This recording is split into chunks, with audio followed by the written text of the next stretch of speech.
The morning Eliza Ralston buried her husband, the sky over Cutter's Creek. Texas was the color of a bruise, and she decided right then and there that she would never again put her faith in anything she could not grow, shoot, or build with her own two hands.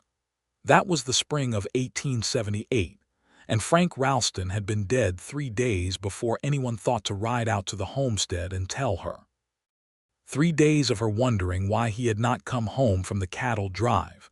3 days of feeding her boys and stoking the fire and telling herself he was just delayed, just held up at some river crossing, just being Frank slow to write, slower to return. And then Deputy Harlan Coss had ridden up the long dirt road with his hat pressed against his chest, and Eliza had known before he ever opened his mouth. Frank had been shot in Abilene over a card game he should never have sat down to play. The man who shot him had ridden south into Indian Territory and was never found. There was no justice, no money recovered, no body for 2 weeks, and when Frank finally came home to Cutter's Creek, he came home in a pine box that smelled of lye soap and long miles. Eliza was 31 years old. She had 3 sons. Marcus was 12, already broad in the shoulder the way his father had been, already wearing his face in that flat, closed-off expression that men in Cutter's Creek called stoic, and that Eliza privately called heartbroken. Caleb was 9, all nervous energy and quick hands, the boy who could fix a fence post in half the time it took his brother and who cried at night when he thought no one could hear him. And then there was Daniel, her youngest, her surprise, the boy born 6 years after Caleb when Frank had come home from a cattle drive in a rare good mood with a new hat and a bottle of good whiskey. Daniel was 4 years old and did not fully understand what it meant that his father was in that box, only that his mother's face had gone pale, and still in a way that frightened him more than anything else in his young life. Eliza stood at that graveside in her dark wool dress with the wind pulling at her hair, and she looked at her 3 boys standing in a row, and she made them a promise right there over the fresh-turned earth. "We will be all right," she said. "I will make sure of it." She meant it with every bone in her body. The years that followed were not soft years.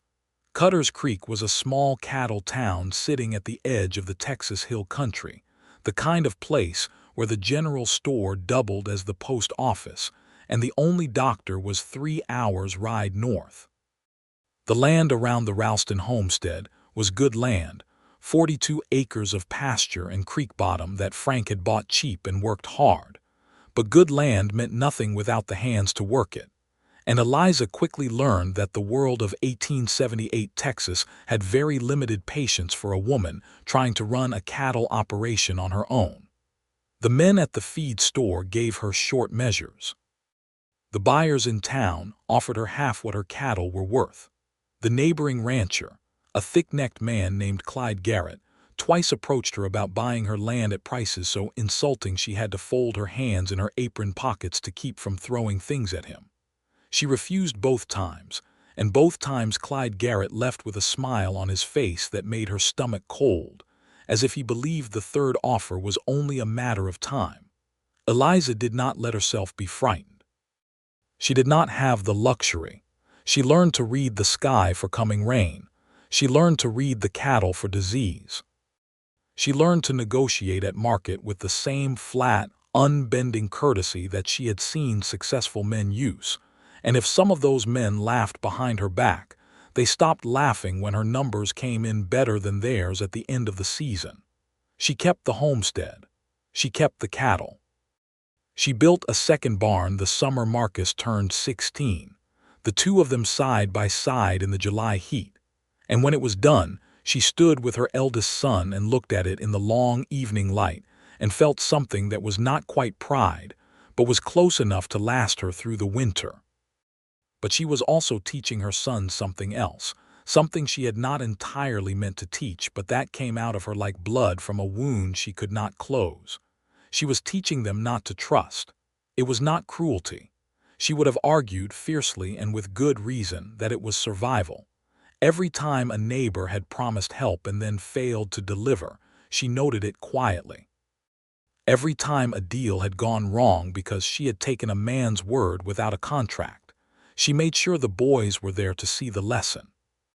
When Marcus, at 15, had come home glowing about a horse trader named Pittman who had offered to take 3 of their yearlings in exchange for a breeding stallion worth twice the money, Eliza had walked out to the corral, looked at the stallion's teeth and legs with quiet, practiced eyes, and sent Marcus back to tell Pittman the deal was off.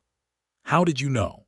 Marcus had asked, genuinely confused because the horse had looked fine to him. "Because nothing that good comes easy, and nothing that easy is good," she had said, and 3 weeks later the stallion had gone lame in Pittman's paddock, and the man had cursed the ground he walked on. Marcus never forgot it. Neither did Caleb, who had a softer heart than his brother, and who learned to hide it behind the same watchful quiet his mother wore like a second skin. Caleb was the one who wanted to believe in people, who ached to trust the neighbors and the traveling preachers and the hopeful-eyed boys at the school in town who wanted to be friends. But his mother's lessons were deep and consistent, and over time he built the same walls she had built.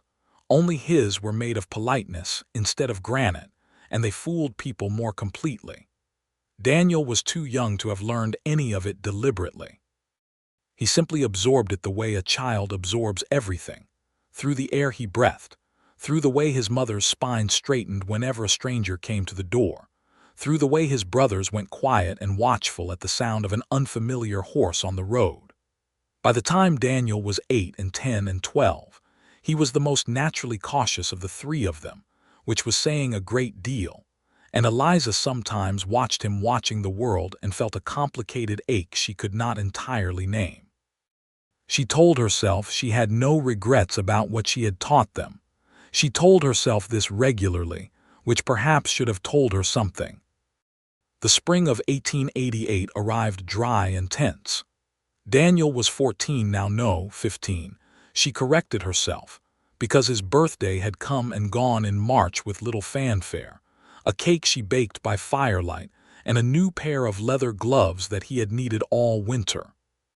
Marcus was 26 and had been half-running the ranch for 3 years. A serious young man with his father's shoulders and his mother's eyes, quiet and capable, and so careful with everything he said. And did that, Eliza sometimes worried he would go through life without ever letting himself feel anything. Caleb was 23 and had recently taken up with a young woman in town named Bess Holloway, a schoolteacher's daughter with a good head on her shoulders. And Eliza was quietly pleased about this, even though she said nothing that could be interpreted as encouragement, because encouragement felt dangerous, because hope felt dangerous. The dry spring meant the creek was running low, and low water meant the cattle were ranging farther for grass, and ranging cattle meant fences needed more checking than usual.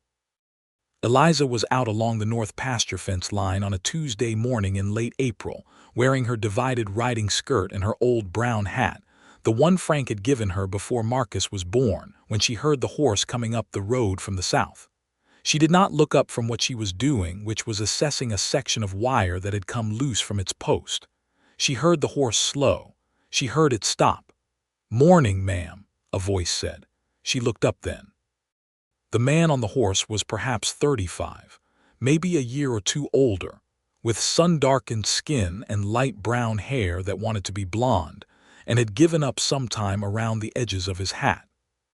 He was lean and long-limbed in the saddle, the kind of easy that came from 1,000 miles of riding and not from laziness, and his face had the particular quality of outdoor weather about it, fine lines at the corners of his eyes from squinting into sun and wind. His hat was a plain, dark-banded working hat, not the kind men wore to impress. His horse was a good bay mare, well-kept but not showy.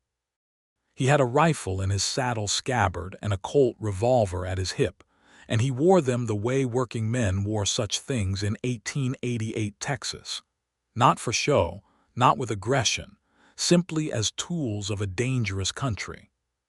He was looking at the fence wire in her hands, not at her in the way some men looked at women they found alone on a quiet road. "Looks like you've got a bit of trouble there," he said. "I have it handled," she said. He nodded once. He did not push. He did not get down from his horse. He said, "I was wondering if this is the Ralston place. I'm looking to speak with whoever does the hiring here." Eliza straightened. She looked at him steadily. "That would be me," she said. "What is it you're looking for?" "Work," he said simply. "I've done ranch work most of my adult life. I'm good with cattle, good with horses, and I can fix fence and work a crop if you need it. I'm not looking for charity. I'm looking for fair wages for honest work." "Where are you coming from?" she asked. "Most recently, Kerrville," he said. "Before that, a spread outside San Antonio. I have a letter of reference from the Delacroix Ranch if you want to read it." He reached into his coat without theatrics and produced a folded piece of paper, which he held out at a distance that required her to come to him rather than him leaning over her, which she noted. She walked to his horse and took the letter and read it. It was written in a good hand by a man who identified himself as Martin Delacroix, and it said that the bearer, Seth Thatcher, had worked at the Delacroix cattle operation for 4 years and was reliable, honest, skilled with livestock, and had the good sense to stay out of other people's business. That last line made her look up. "Martin Delacroix put that last line in himself," Seth Thatcher said. "He said it was the thing most employers actually wanted to know, and most references forgot to say." "He's right," she said. She folded the letter and handed it back. She looked at him for a long moment, doing the arithmetic of need versus risk that she had been doing since 1878, when she had learned it was the only arithmetic that mattered. "I can offer room and board in the bunkhouse and $8 a month," she said. "The work is hard and the hours are long. I run a tight operation, and I expect a man to pull his weight without being told twice. If that suits you, you can put your horse in the barn and start this afternoon." Something moved in his face that was not quite a smile and not quite surprise, but somewhere in between. "That suits me fine," he said. "I'm Eliza Ralston," she said, not offering her hand, which was covered in dirt and fence grease anyway. "Seth Thatcher," he said. "And I know you've got boys, Mrs. Ralston, because Cutter's Creek has a general store and I stopped there first, because I like to know a thing before I go asking about it. The man behind the counter told me you run this place and you run it well and you don't have much patience for nonsense. He said it like it was a warning. I took it as a recommendation." Eliza looked at him for another 3 full seconds. "Bunkhouse is behind the second barn," she said. "I'll have supper ready at 6. He touched the brim of his hat, turned his horse, and rode up the road toward the property, and Eliza watched him go with the loose fence wire still in her hands and something she refused to identify moving in her chest like a small, unwelcome thing she had not expected and was not sure what to do with. She fixed the fence wire and did not think about it, or she tried not to. Supper that first evening was a careful event. Eliza cooked beef stew with cornbread because that was what she cooked on Tuesdays, and she was not about to change her routine for a hired hand. But she was acutely aware of the particular atmosphere that descended over the Ralston table, the moment Seth Thatcher walked through the door with his hat in his hand, and found himself facing 3 young men who looked at him the way their mother had looked at every stranger who had ever come to that door, with a flat, assessing patience that gave nothing away. Marcus sat at the end of the table nearest the door. He was already eating, which was a statement of indifference that was also a statement of ownership. He looked at Seth Thatcher the way a landowner might look at a new fence post as something that had a function and would be evaluated on whether it performed that function. Caleb nodded pleasantly. Caleb always nodded pleasantly. He was the polite one, the one who made you feel at ease, and then 2 hours later you realized he had told you absolutely nothing about himself and had learned everything about you. Daniel, and this is where the evening became interesting. Daniel was 15 and had not yet fully mastered the family art of studied neutrality. He stared at Seth Thatcher with his fork halfway to his mouth and his expression open in a way that it very rarely was, like a window that had been stuck shut for years and had suddenly found the right weather to swing loose. "You come from Kerrville?" he asked. "Most recently," Seth said, sitting down at the end of the bench where Eliza had indicated with a quiet gesture. "What's it like?" Daniel asked. Hot in summer, Seth said. Pretty country, though, good river, lots of pecan trees. You ever been to San Antonio? Lived there a few years. Did you see the Alamo? Son, Marcus said, with the particular inflection of an older brother who considered such questions to be beneath the dignity of the supper table. Let him ask, Seth said, not to Marcus but not hostile either, just easy matter of fact, the way you said such things when you were not trying to start something and were not afraid of anything either. He looked at Daniel. Yes, I saw the Alamo. It's not much to look at from the outside, just an old stone building. But when you know what happened there, you feel it different. Feel what different? Daniel asked. Seth considered this in a way that was genuinely thoughtful rather than performative. What it costs to hold on to something, he said. The supper continued. Eliza watched all of it from her end of the table, saying little, eating steadily, keeping her eyes moving the way she always did, watching everything and showing nothing. She watched Marcus's shoulders, which stayed set and slightly forward throughout the meal. She watched Caleb's easy smile, which was real enough but did not travel to his eyes. And she watched Daniel, whose eyes had not gone quiet and cautious again, who was asking Seth Thatcher questions about cattle and horses and Careville and San Antonio, as if he had been saving up the questions for years, and had unexpectedly found someone worth spending them on. After supper, when Seth had helped clear the table without being asked and had thanked her for the meal with a directness that was neither overly grateful nor casually dismissive, and had taken himself off to the bunkhouse without lingering, Marcus sat at the table and looked at his mother. How long? He asked. Don't know, she said.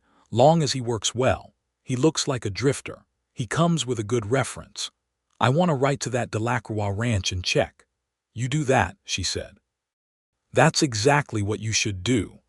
Marcus looked slightly thrown by this agreement, as if he had been preparing for an argument. He nodded once, got up, and went to his room. Eliza washed the supper dishes alone, which was how she had washed them for years, and through the kitchen window she could see the yellow lamplight in the bunkhouse window, and she told herself she was simply watching the light the way she always watched the property at night, checking for everything in its right place, which was true, and was also not the whole truth. Seth Thatcher worked. This was the first and most essential thing, and in a life structured around essential things, Eliza Ralston found it difficult to argue with. He was up before dawn every morning, which she knew because she was always up before dawn herself, and she could hear him in the barn before the roosters had properly decided to begin the day. He had a quiet, methodical quality to his work that she recognized and respected, the quality of a man who had been doing this long enough that efficiency was not something he thought about but something he was. He did not ask for directions repeatedly on the same task. He did not complain about the heat, which was building already toward what promised to be a brutal summer. He fixed the section of north fence she had been fighting with for 2 weeks in an afternoon, using a method with double-twisted wire that she had not seen before, and that she looked at critically for several minutes before acknowledging to herself that it was better than what she had been doing. She did not tell him this, but she noticed that he had not told her about it either, had not come to explain what he had done or seek praise for it. He had simply done it and moved on to the next thing. Marcus wrote to the Delacroix ranch.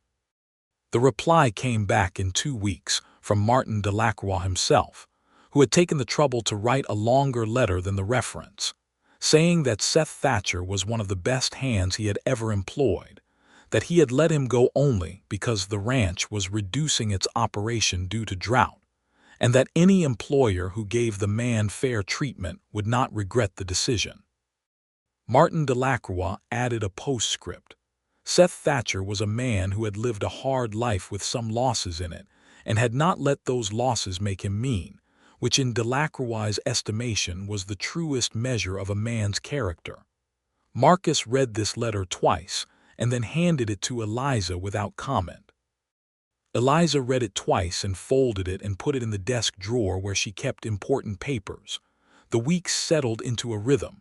Seth Thatcher was a presence on the property now, and presence was something that the Ralston homestead had not accommodated in a long time, and it required adjustment. Not loudly. Seth was not a loud presence, not a demanding one. But he was there, and in a life that had been organized entirely around the absence of such a thing, there was required a recalibration of small daily actions. Eliza noticed she was cooking slightly more than usual. She noticed she was more alert in the mornings, listening for sounds in the barn with a different kind of attention. She noticed that the supper table felt different in a way she refused to examine too closely. What she did examine was his work, because his work was what she had paid for, and she could examine it without the complications that came with examining other things. He was, as promised, very good with cattle. He had an instinct for sick animals that she had only seen in a few other men in her life, the ability to look at a herd and know, before the obvious symptoms appeared, that something was wrong with a specific animal. He caught a case of blackleg in one of her yearlings in May that would have killed the animal and possibly spread to others. He asked if she had blackleg vaccine. She told him she had been meaning to order it, and he rode into town and ordered it himself and paid for it out of his own wages, which she repaid him for immediately, and which unsettled her in ways she spent 3 days quietly processing. Caleb was the first of the brothers to warm to him, which surprised no one, because Caleb's warmth was structural and could not be permanently suppressed no matter how carefully he constructed his walls. By the second week of May, Caleb and Seth were talking easily after supper on the porch, the kind of talk that started with cattle and moved into weather and settled eventually into the comfortable space of two people who do not have much to prove to each other. Eliza heard their voices through the open window while she was doing her mending and found that the sound did not irritate her, which was itself a kind of answer she was not ready to hear. Marcus thawed more slowly. He was his mother's son in this more than any of the others, built for caution and requiring evidence before he would give anything. But the blackleg incident had registered, and the Delacroix letter had registered, and the daily observation of a man who simply did what needed doing without theater or complaint was, over the course of weeks, doing its patient work on Marcus Ralston's carefully maintained suspicions. By the middle of May, he was talking to Seth about the North Pasture water situation with something approaching genuine consultation, and Seth had a suggestion about diverting the creek flow that Marcus had considered carefully and then implemented. And when it worked better than either of them had expected, Marcus had said, "Good thinking," in a tone that was the highest praise he was capable of producing, and Seth had said, "You would have gotten there," and that was the whole of the exchange, but it mattered. And then there was Daniel.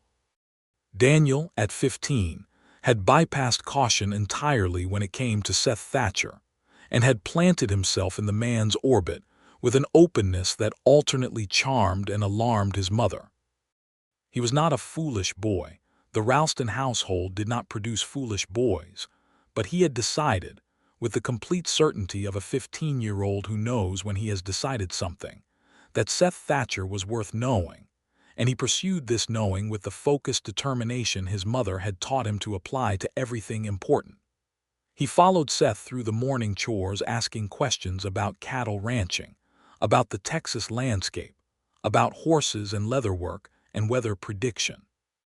He asked about San Antonio and Kerrville and the places Seth had lived before, and Seth answered him with the same thoughtful directness he brought to everything, not talking down to him, and not inflating the answers either, just telling the truth about things in a way that Daniel received like water on dry ground.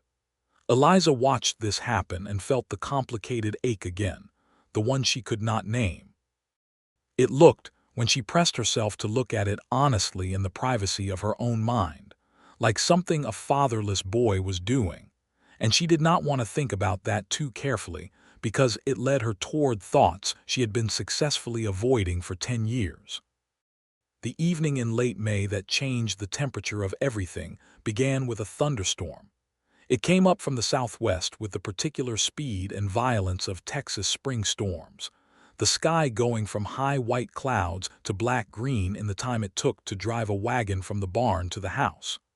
The thunder was the artillery kind, the kind that shook the windows and set the horses screaming in the barn. Eliza was at the stove when it hit, and she was already moving toward her coat because livestock in a storm meant potential disaster, and she had lost 2 horses to a wire fence panic in a storm 3 years ago, and was not about to let it happen again. Seth was already in the barn when she got there.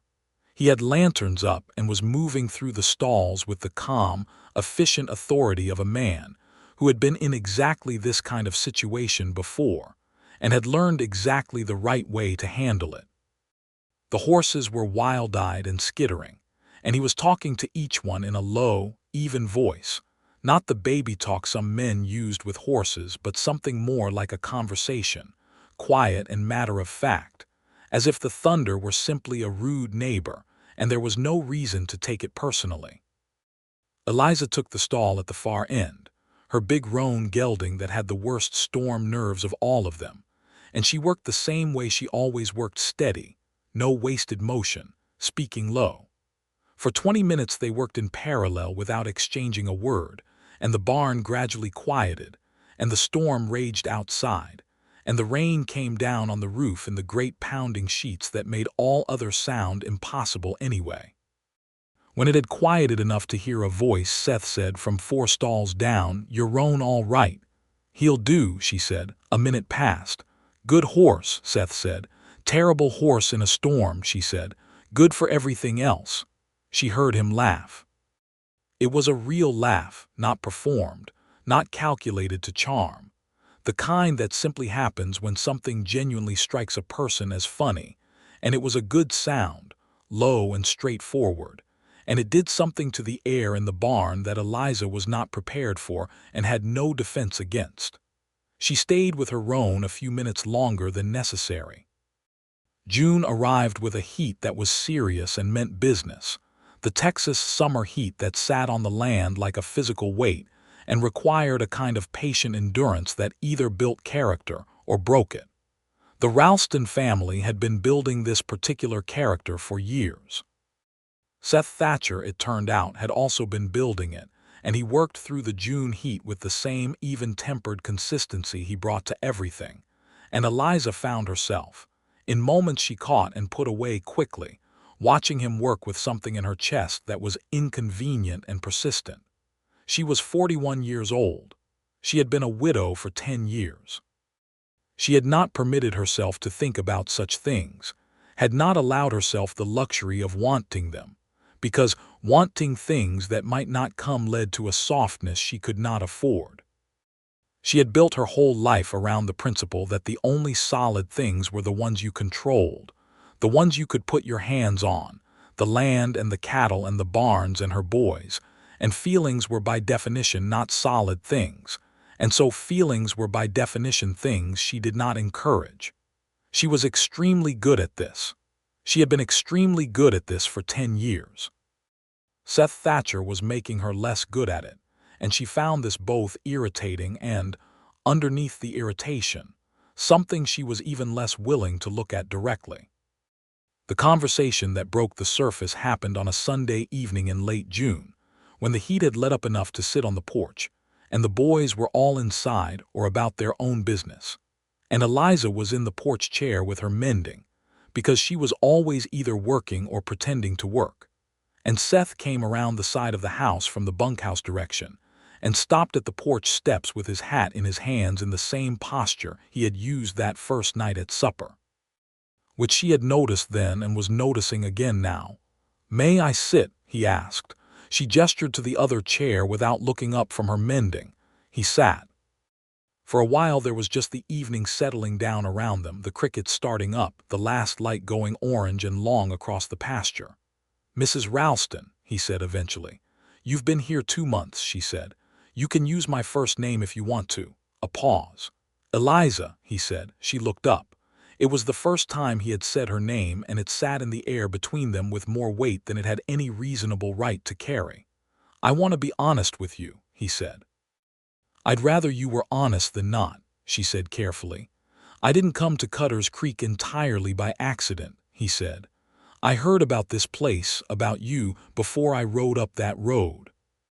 Martin Delacroix mentioned that Frank Ralston's widow was running the best small cattle operation in the hill country and that she was doing it alone, and I was in Careville thinking about where to go next, and I had it in my mind to see for myself. Eliza set down her mending and looked at him directly. "Why?" she said. He met her eyes. "Because I respected what I heard," he said. "That's all I'm saying. I respected it and I wanted to see it, and now I've seen it and it's more than what I heard." He paused. "I'm not asking for anything, Eliza. I want you to know that. I'm not saying any of this to push at you or to make you uncomfortable. I just thought you deserved to know that I came here with more than a general interest in employment, because you're a person who deserves honesty and I'd feel wrong keeping it from you." The crickets had gotten louder. The last orange light had gone lavender and was going blue. "Frank Ralston died because he trusted the wrong men in the wrong place," Eliza said, and her voice was even, the way it was always even, but there was something underneath it that was not evenness. "I built everything here after that. Alone. I've kept it alone, and I've raised those boys alone, and I've done it by not counting on things I couldn't count on." "I know," he said. "You don't know the half of it." "No," he agreed. "I don't. But I know what it looks like to carry something a long time without putting it down, because I've done it myself." He turned his hat in his hands. "My wife died in 1883, he said. "Fever. We'd been married 4 years. I don't say this to exchange grief with you. I say it because you should know I'm not a man who's never had something to lose." The silence that followed this was different from the silences before it. It was fuller somehow, the way a room feels different when a window is open that's been shut a long time. "I'm sorry for your loss," she said, and she meant it with a depth that her flat voice did not entirely carry. "I'm sorry for yours," he said, with a depth that his flat voice did not entirely carry either. They sat on that porch until full dark came and the stars appeared over the hill country in their summer brilliance, and they talked carefully at first, and then less carefully, the way two people talk when they have found, unexpectedly, that there is a great deal to say. They talked about the ranch and the land. They talked about cattle prices and weather and what the summer rains had done and not done. They talked about Marcus's ambition and Caleb's good heart and Daniel's bright, restless mind.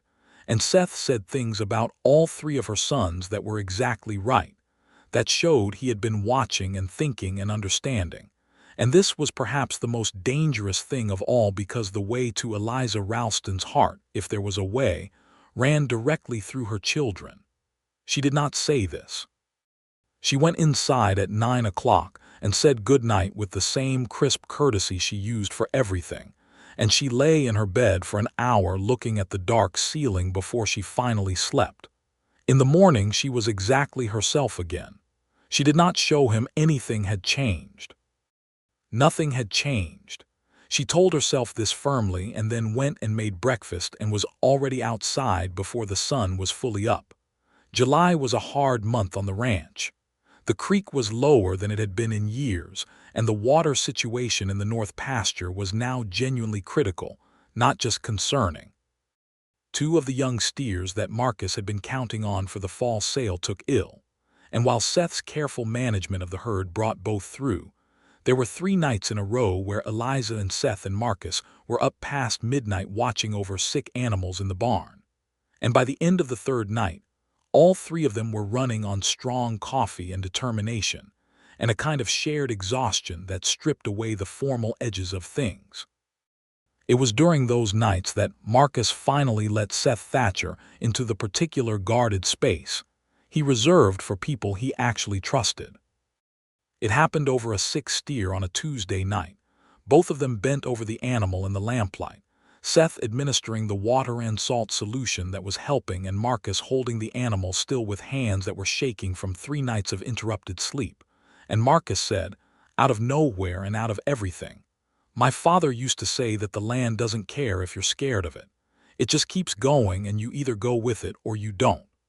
Seth was quiet for a moment. "Your father was right," he said. "I miss him," Marcus said, in a tone that was completely stripped of the careful neutrality he had been wearing for 14 years, raw and simple and exhausted. That doesn't ever entirely go away, Seth said, but it changes. It gets less like a hole and more like a room in the house you don't go into every day but you know is there. Marcus looked at him for a long time. Then he looked back at the steer. That's a good way to put it, he said. Neither of them mentioned the conversation again, but after that night Marcus spoke to Seth differently, and Eliza saw it happen and felt the complicated ache again, wider now, fuller, harder to dismiss as something simple. Caleb, for his part, had already arrived at his own conclusion about Seth Thatcher and expressed it to Eliza in his characteristically indirect way, one morning in mid-July while they were both in the kitchen and she was not looking at him and he was therefore more comfortable talking. "I like him," Caleb said about nothing, which meant about Seth. "He does his work," Eliza said. "That's not what I said. I heard what you said. Mama." The way he said it was the way he had said it since he was 9 years old, the specific tone that meant he was going to say something she needed to hear whether she wanted to hear it or not. "It's been 10 years. I know how long it's been," she said. "Do you?" he said very gently, and then he walked out of the kitchen and went to feed the horses and left her alone with the cornbread and the silence and the particular quality of that question, which was not a question she could answer as easily as she wished. August came, and with it the last brutal push of summer heat and also the preparation for fall cattle sales, which meant every hour was spoken for, and there was no room for anything that was not work.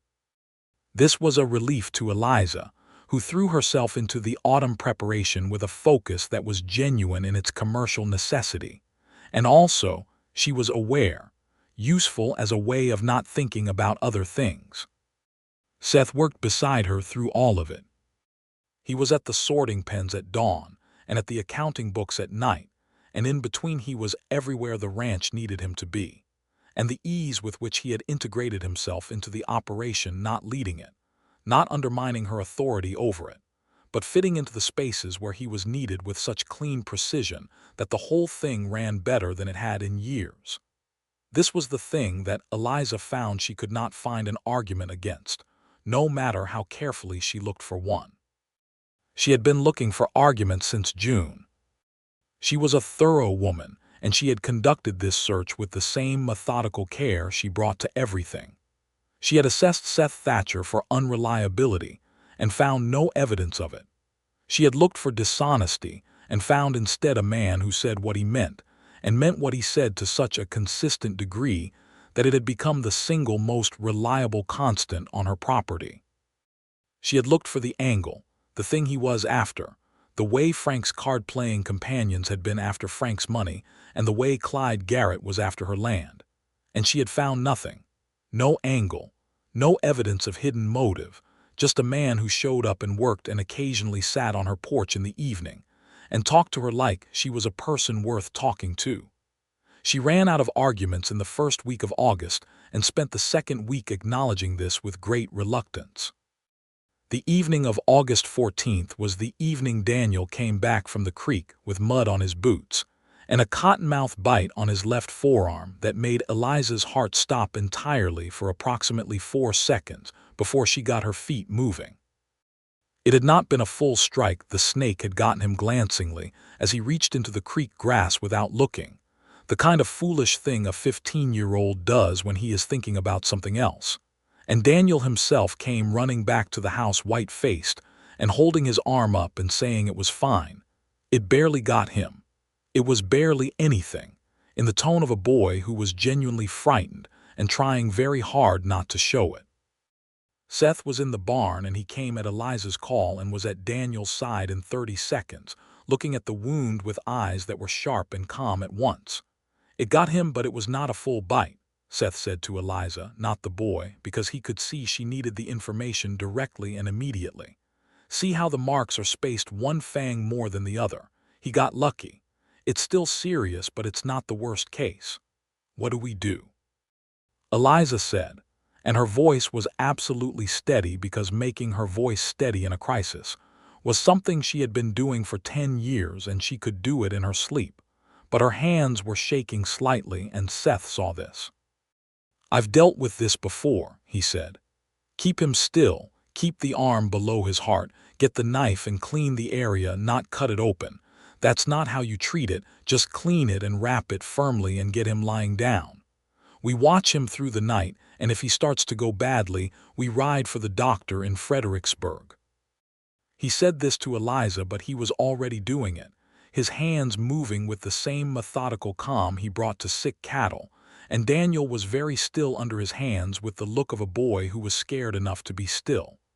"It barely got me," Daniel said again, and his voice was slightly high. "I know," Seth said, not dismissively but solidly. "You're going to be fine. You did the right thing coming straight back." They got Daniel inside and onto the settee, and through the night Eliza and Seth sat on either side of him, taking turns watching him while the other slept briefly in the chair. And Marcus and Caleb were up too, Caleb bringing water and Marcus standing in the doorway in the particular stance of a man who wants to do something and cannot identify a useful thing to do. By 2 in the morning the swelling had not spread significantly. Daniel's pulse was steady, and his color had come back from the white it had gone to. By 4 in the morning he was arguing that he felt fine, and could they please stop staring at him, which Eliza took as the definitive evidence of his recovery. Seth was sitting in the kitchen making coffee at 5 in the morning when Eliza came in from checking on Daniel, who had finally fallen asleep in his own bed, and she sat down at the kitchen table and put her head in her hands for just a moment, just one moment, the one moment she allowed herself. And then she looked up, and Seth set a cup of coffee in front of her with the careful precision of a man who knows when not to speak. She wrapped her hands around the cup. "Thank you," she said. "You would have handled it," he said. "Maybe," she said, "but I was glad you were here." She had not said anything like that to anyone in 10 years, and the saying of it sat in the air between them like a living thing. And Seth looked at her across the kitchen table in the early morning light with an expression that was wholly unguarded for the first time since she had known him, open and careful at once, and she held his gaze and did not look away, which was itself a kind of answer to a question neither of them had yet spoken aloud. He did not push. He drank his coffee. He went out to do the morning chores. She sat at the kitchen table a while longer. The day that Daniel said the thing that ended Eliza's last arguments was a Wednesday in the last week of August, warm and still, and full of the particular quality of late summer that is also the beginning of autumn, the season turning somewhere you cannot quite see yet but can feel in the angle of the light.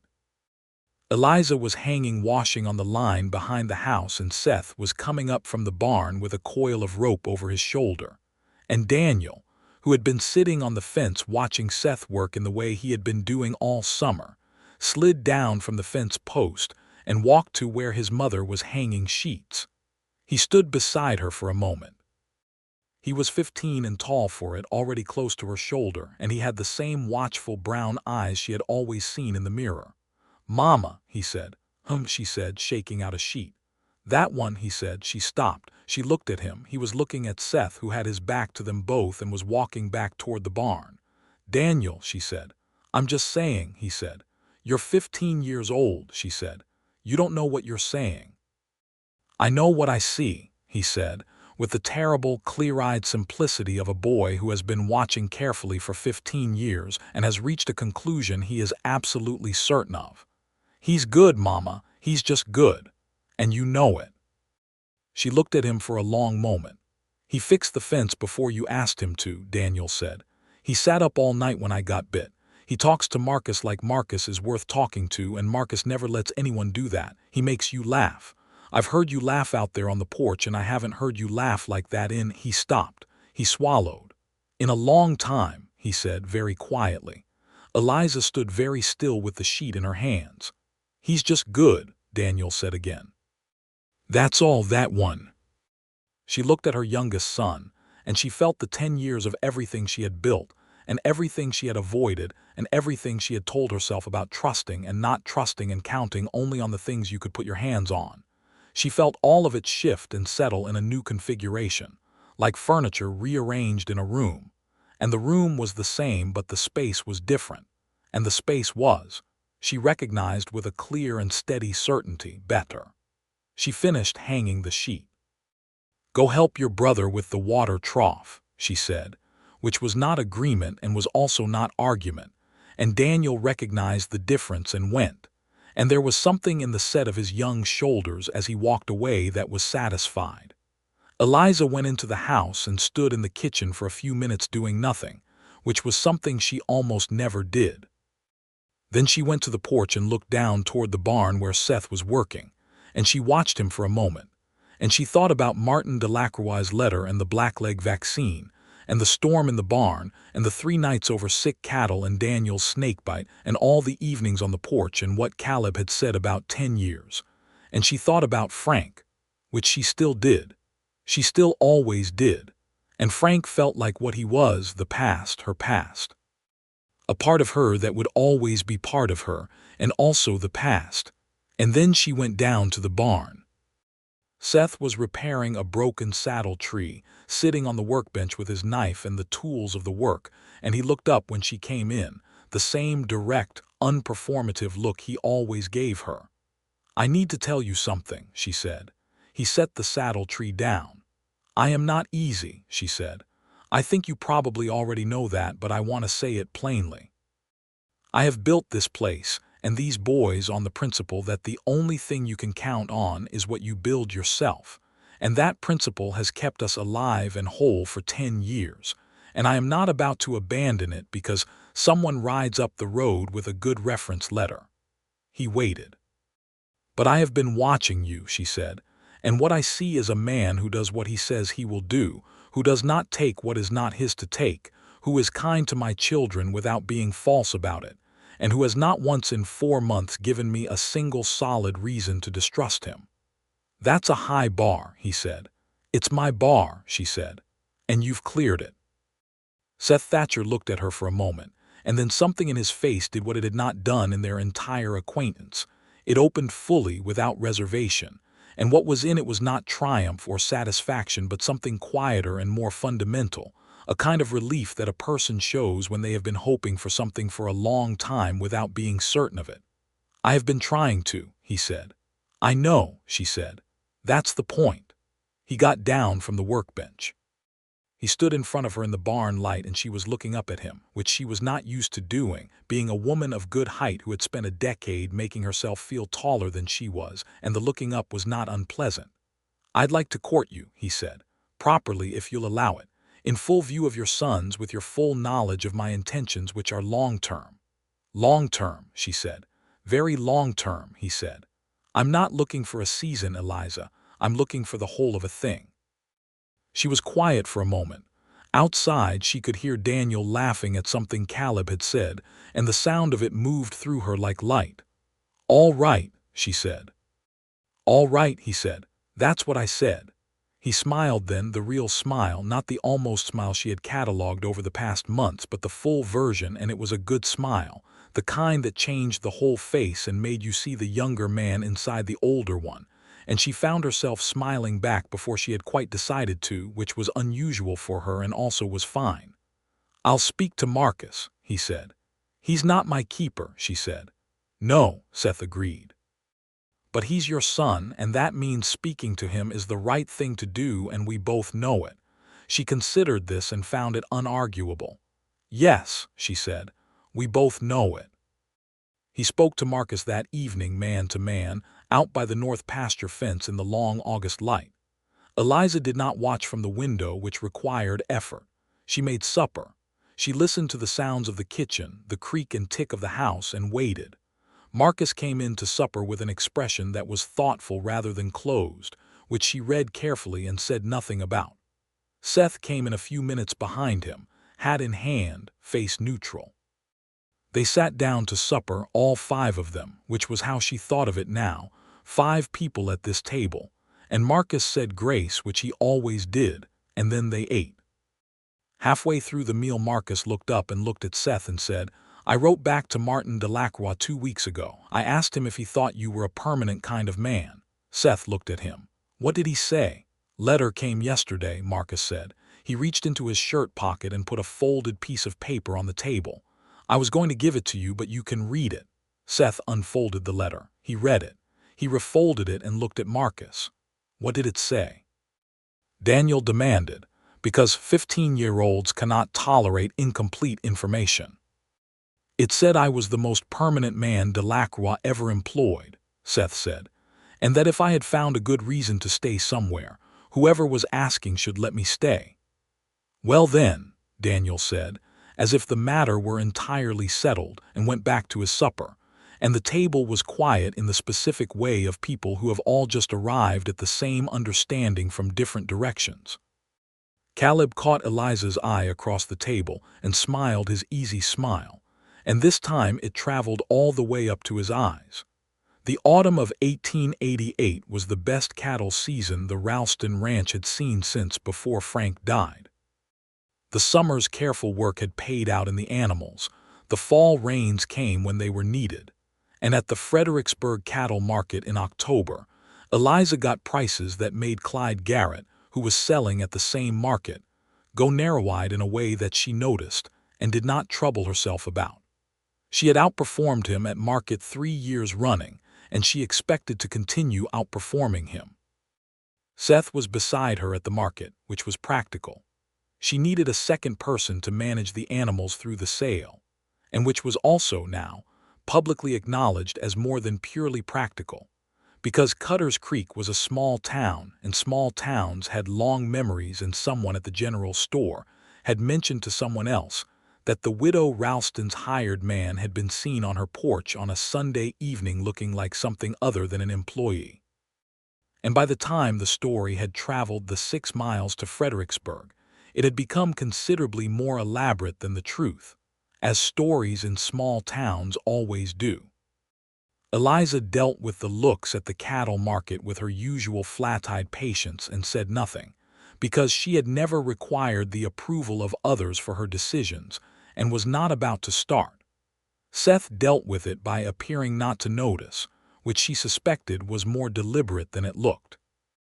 After the sales were done and the money was in the bank and the animals were loaded, they had supper at the hotel in Fredericksburg, she and Seth and all 3 boys, a celebration that she paid for out of the good margin she had made, and they sat in the dining room of the Nimitz Hotel, which was the best establishment in Fredericksburg, built by Charles Nimitz with a ship's prow facade that always made her smile, and they had a proper meal that was not her cooking. And the boys talked with a freedom and lightness she had not often seen in them, and Seth was in the middle of it, not performing but present, and the evening had the quality of something she had not allowed herself to want for a long time. Afterward, walking from the hotel to where the wagon was hitched, Seth fell into step beside her, the boys ranging ahead, and he said very quietly, "Whatever you're thinking about, it's a good face for it." "I was thinking about the margin on those steers," she said. "Were you?" he said. She considered him sideways. "I was thinking about supper," she said, which was more true. "Good supper," he agreed. "Seth," she said. "Eliza," he said. They had been doing this for months, and it still did something to the air when he said her name, and she had stopped pretending it didn't. "I haven't been happy," she said, quietly enough that only he could hear, "in a very long time. I've been fine, I've been capable, I've been all right. But happy is a different thing, and I had forgotten what it felt like." She paused. "I'm remembering." He stopped walking. She stopped too, because you do when someone stops, and he turned to look at her in the Fredericksburg street with the lamplight warm on the storefronts and the boys' voices ahead and the October night cool and full of stars.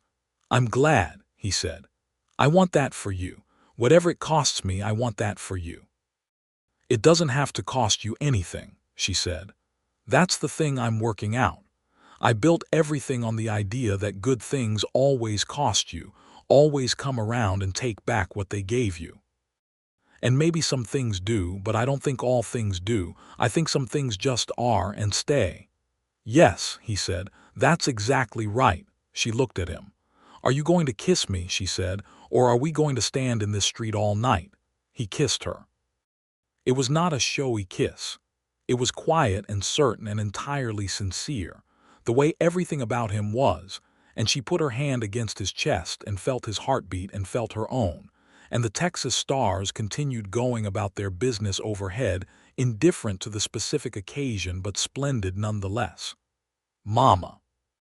Daniel's voice from ahead, and she could hear in it that he had turned around and seen them, and the specific quality of his 15-year-old voice was 100% satisfaction. "Come on, we're going to miss the road before dark." "He's going to be intolerable about this," she said against Seth's shoulder. "He's already intolerable," Seth said fondly. "He was always going to be this way."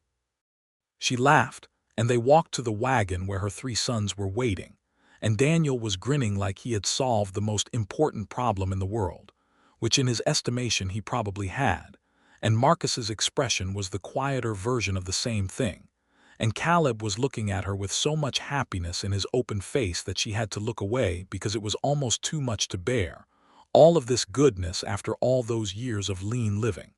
She bore it anyway. She was getting better at that. Winter came to the hill country, the mild Texas winter that was still cold enough to require wool and fire, but nothing like the brutal winters she had heard about from the northern territories. There was a comfort to the cold season on the ranch, the particular pleasure of work that had been done and done well, animals that were well fed and sheltered, barns that were tight and the larder full.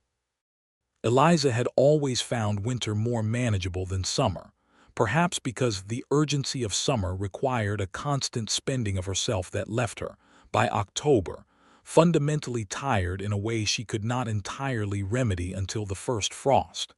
This winter she was not as tired. She noticed this. She noticed a number of things about herself that were different, small differences that accumulated into something significant. She was sleeping better. She was laughing more. She was finding that the daily business of the ranch, which had for years been her entire existence and had been weighty with that exclusivity, felt different now that she was sharing it, not surrendering it, not handing it over, but genuinely sharing it with a person whose judgment she trusted and whose company she valued. The sharing of her judgment was perhaps the most significant thing. For 10 years she had made every decision alone, consulted no one, asked no one's opinion, because asking invited dependence, and dependence was what she had sworn off, and she had been right to swear it off because it had kept her boys fed and her ranch intact. But there was a difference, she was discovering, between needing someone and wanting their counsel, and Seth offered his counsel in the same way he offered everything. Quietly, without pressure, with equal readiness to be told it was not wanted. He was not right about everything, which was also important. In November, he had a theory about a winter planting that she thought was too optimistic for the hill country soil, and she said so.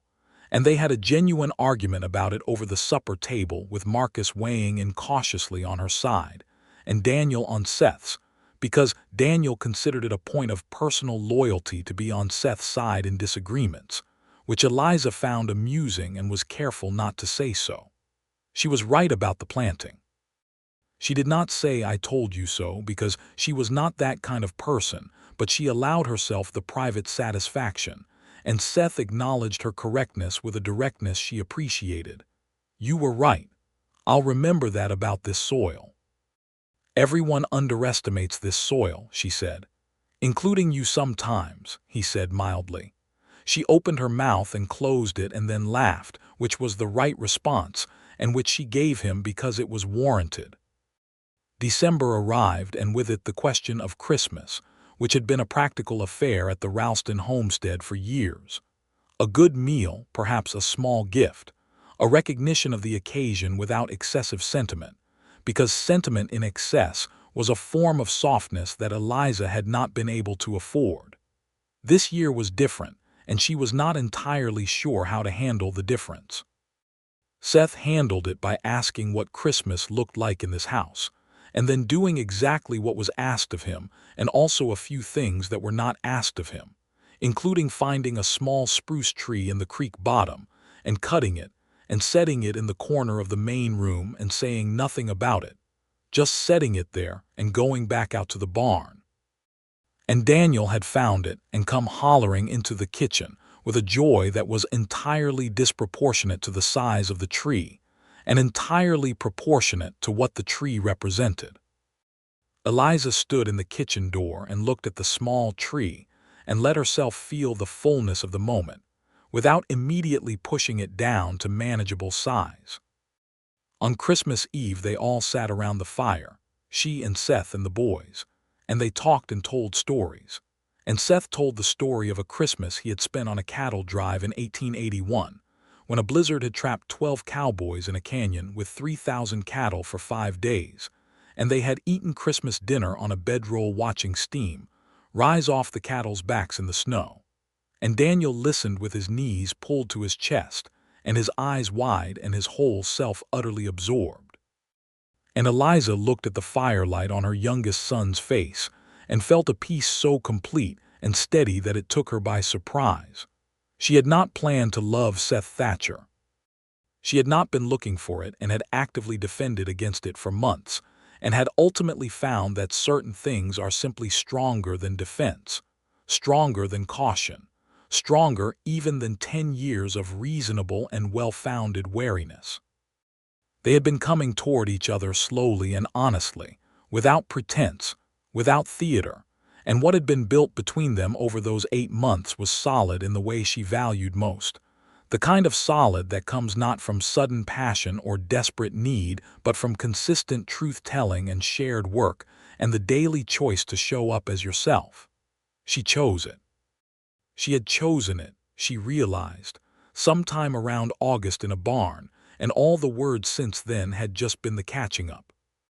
On Christmas morning, Seth gave her a new leather-bound account book, because she had mentioned in October that the old one was nearly full, and he had spent the walk of time finding one with good paper and a clasp that would last.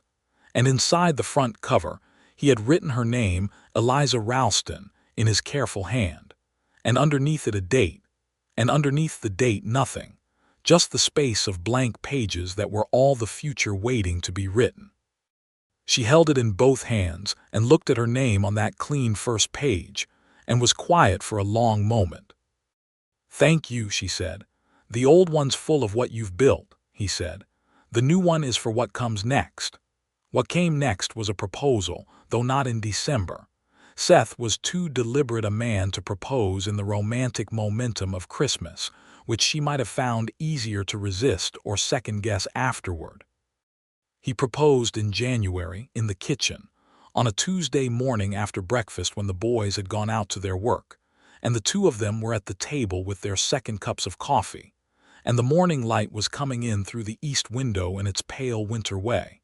And he said, without preamble but not without gravity, that he would like very much to marry her, if she would have him, and that he asked this with full understanding of what she had built here, and with no intention of building over it. Only alongside it for whatever time they had. Eliza was quiet for a moment. She looked at her coffee cup. She looked at the light on the kitchen floor. She thought about Frank, and she let herself think about Frank with the full weight of what he had been, her first husband, her boy's father, a man she had loved and mourned and buried and been shaped by, and she felt the grief and the love and the loss all simultaneously without flinching from any of it. And then she set it gently and deliberately in the place it belonged, which was the past, and she looked up at Seth Thatcher across the kitchen table. "Yes," she said, "I will." He put his hand over hers on the table, and they sat like that in the January light, and it was not dramatic, and it was not theatrical, and it was perfect. They told the boys at supper. Daniel's response was to slam his hand on the table in triumph, startling everyone including himself, and then turn red and say he was sorry for the table slamming but he was not sorry for anything else. Caleb said that he had known since June, which was an exaggeration but not entirely, and looked so happy that the kitchen seemed brighter. Marcus was quiet for a moment and then he looked at Seth and said, "Take care of her," and Seth said, "I will." Every day, and Marcus nodded once, the way he had nodded at the Delacroix letter, which meant he believed it. They were married in February in the little stone Methodist church in Cutter's Creek, Reverend Alderman officiating, on a clear cold day when the hill country was stripped down to its bones and beautiful for it. Eliza wore her good dark blue dress, which was not a wedding dress in the traditional sense but was her best, and she had ordered a new hat from the millinery in Fredericksburg, and it arrived 3 days before the ceremony, and it was a good hat, simple and well-made, the color of the sky that day. Seth wore his good coat and a new white shirt and looked, as Marcus put it with the economy of a man who did not waste words on compliments, like he meant it. He did mean it. He meant every word of the vows with the total sincerity of a man who had thought carefully about what he was promising, and had no intention of promising anything he could not deliver.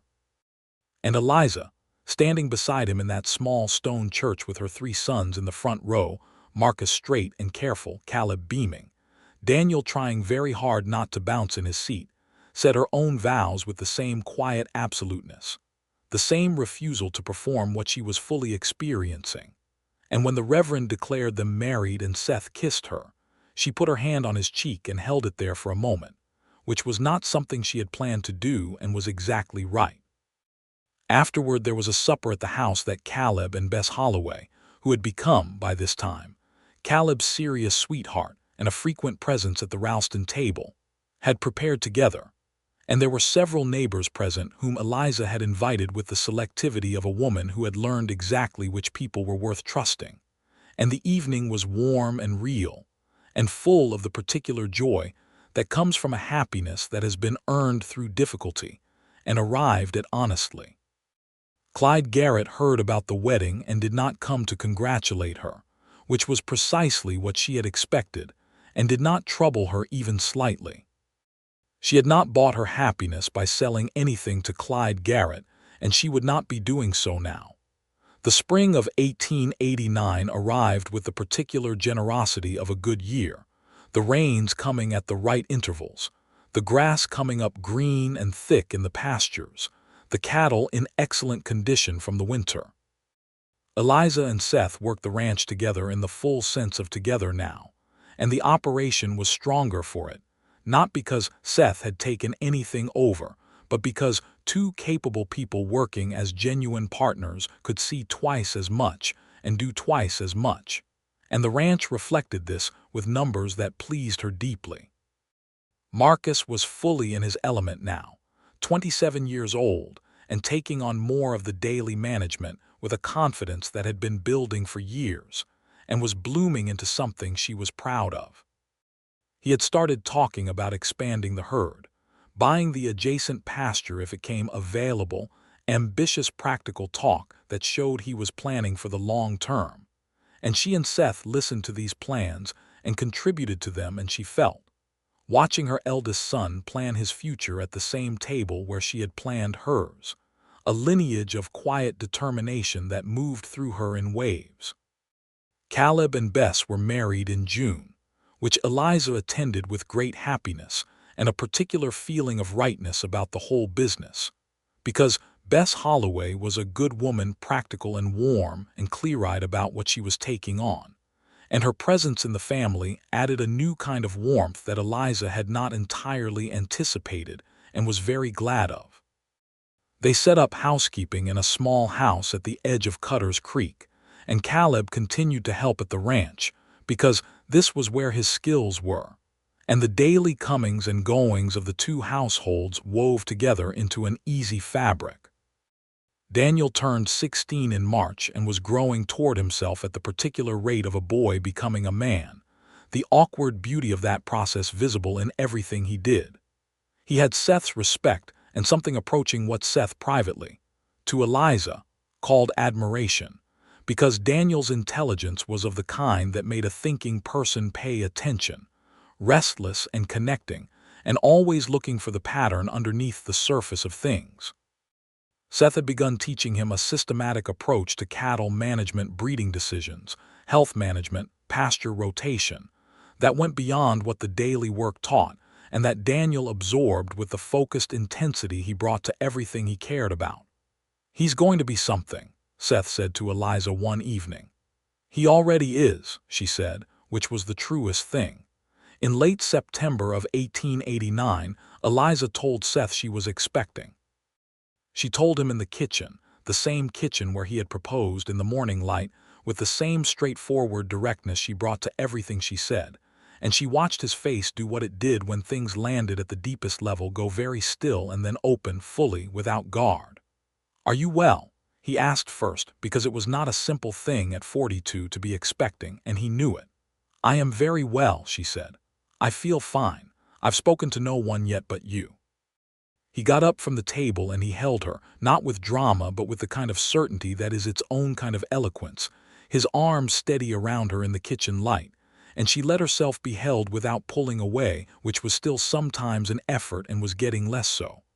"I'm frightened," she said very quietly into his shoulder. "I know," he said.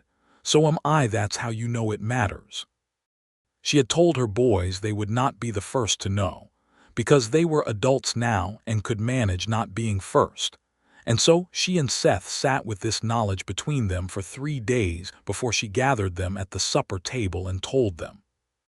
Daniel's face went through approximately 7 emotions in 4 seconds, ending on pure radiant joy.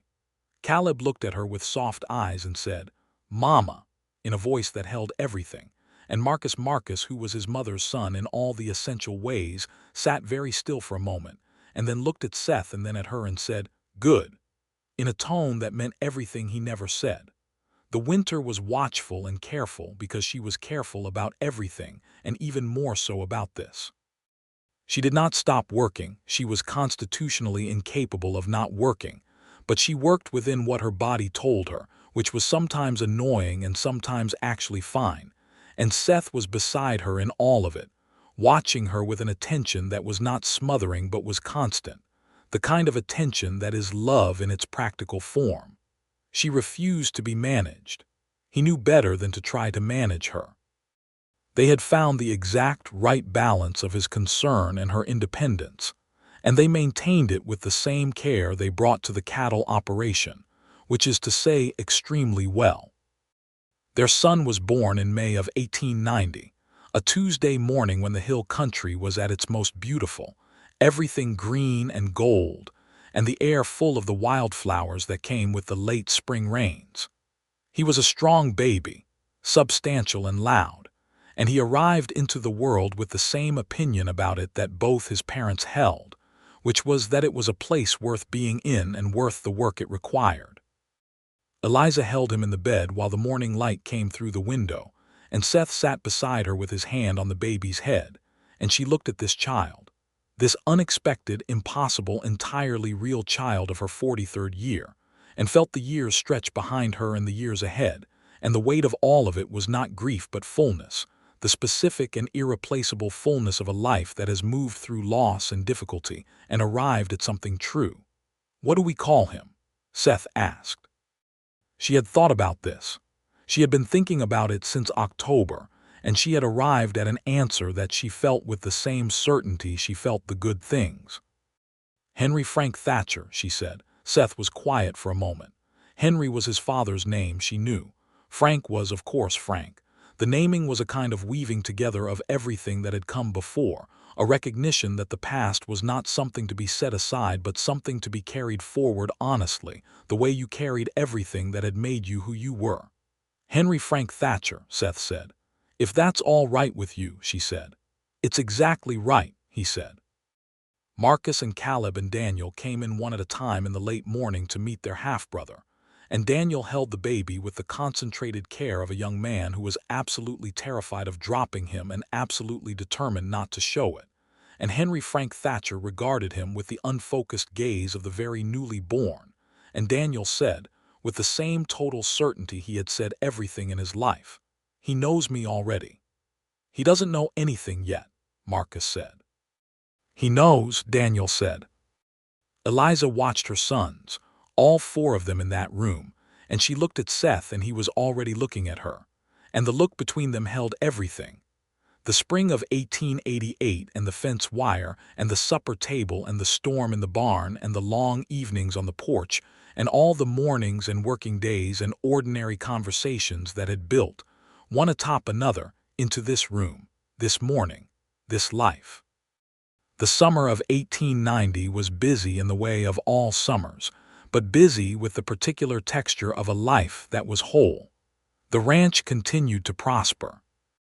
Marcus took on the adjacent pasture when old man Whitfield sold it in August, the expansion he had been planning for 2 years, and he was so careful and deliberate about it that the bank in Fredericksburg lent him the money on the strength of the Ralston name alone, which made Eliza very quietly and deeply proud in the way she was proud of things that were real.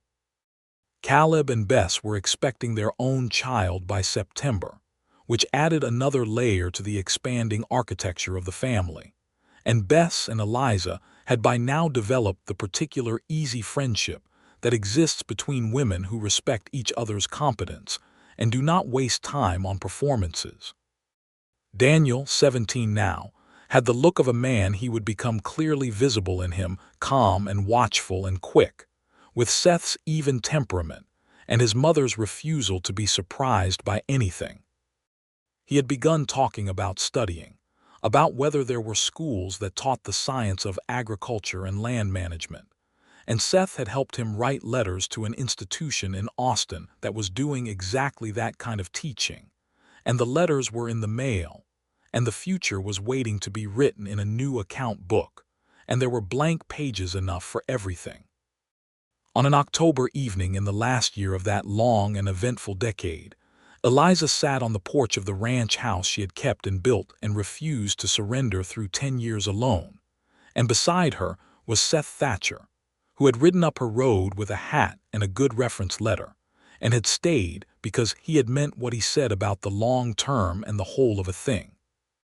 Henry Frank was in the basket at her feet, asleep in the particular absolute way of healthy babies who have eaten well and been held enough, his small fists curled at his cheeks and his breath the slow, even breath of perfect safety. The hill country evening was settling down around them. The crickets had begun. The last light was going orange and the stars were coming in from the east, the same stars that had been going about their indifferent business over this land since before anyone had a name for any of it. "You're thinking," Seth said. "I'm always thinking," she said. "You're thinking something particular." She considered the evening, the stars, the sleeping baby, the sounds from the barn where Marcus was doing the last check of the night, the faint warm light from the window where Caleb and Bess were finishing supper, the knowledge of Daniel inside reading by lamplight the way he always read, hungrily and without cease. "I was thinking about standing at that fence in April of '88, she said, with the wire in my hands and a man riding up. "I remember," he said. "I was thinking that I almost told you to ride on," she said. "I know," he said. "I could see it." "What made you stop?" He was quiet a moment. "You didn't tell me to," he said. "That was enough." She looked at him sideways. "That's all it took. You gave me a chance to be worth knowing," he said. "I just made sure not to waste it."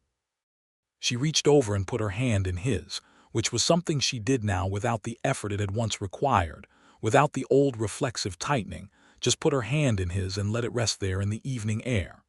"You didn't waste it," she said.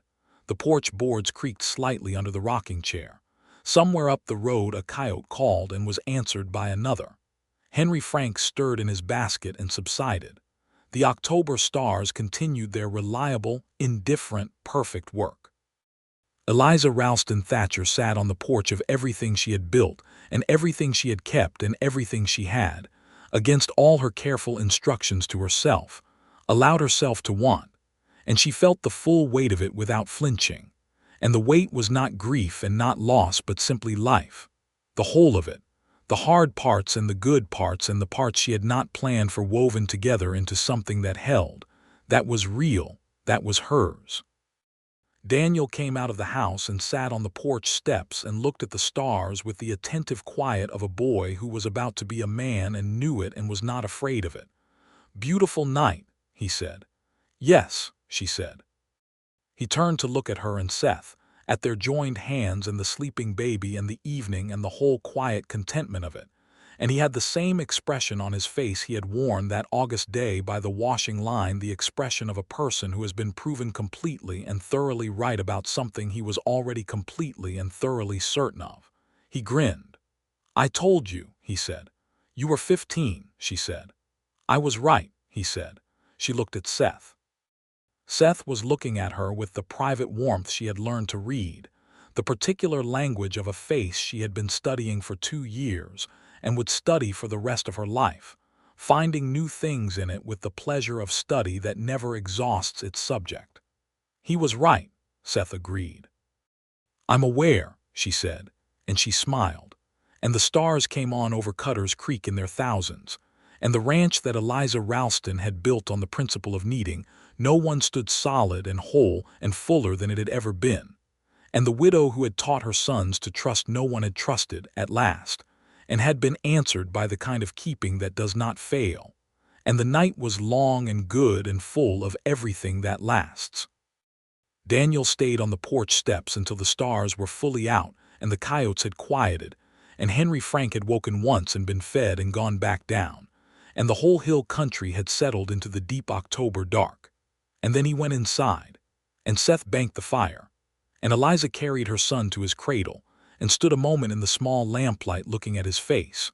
Frank's memory and Seth's love and her own endurance, all written there in the perfectly ordinary miracle of a sleeping child. She blew out the lamp. She went to the room she shared with her husband. She slept. In the morning, as always, she was up before the roosters decided to begin, and the coffee was on, and the ranch was waking around her, and it was hers, and it was good, and it was whole, and it was full of people who would stay.